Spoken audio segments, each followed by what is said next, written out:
Pamahiin pinto, buksan mo ang swerte. As isang bahay, napakahalaga ng pintuan dahil dito ka maglalabas-masok. Kinakailangan mong isara ang pinto para maprotektahan mo ang iyong mga pag-aari. Kinakailangan mo rin syempreng lumabas ng pinto para maghagilap ng magandang kapalaran. Maaaring hindi natin nagagawang pansinin ang kahalagahan ng pintuan dahil ang pinapangarap lang naman natin ay magkaroon ng magandang bahay. Kaya, ang pintuan ay bahagi lamang ng bahay na ating pinapangap. Pero, tulad nga ng sinabi ko, ang pintuan ay ginawa para pasukan at labasan natin.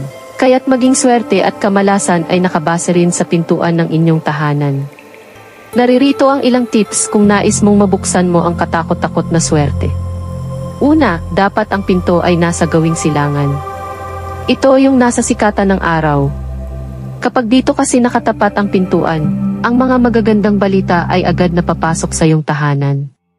Kaya, huwag kang magpapagawa ng bahay na nakatalikod sa araw dahil sinisiguro ko sa iyong magiging mahirap sa iyo ang buhay.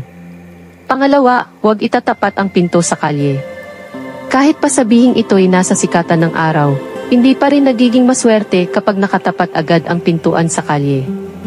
Ang dahilan, pati ang mga negatibong emosyon ay masasagap mo. Kaya, kailangan mo ring harangan ang mga kamalasan na maaaring nasa paligid at magagawa mo ito kapag ikaw ay naglagay ng gate man lang.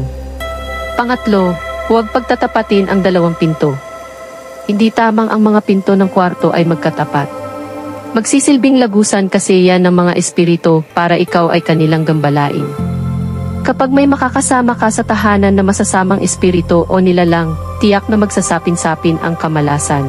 Pang-apat, huwag itatapat ang kama sa may pintuan. Maaari kasing hilahin ka na lamang ni kamatayan.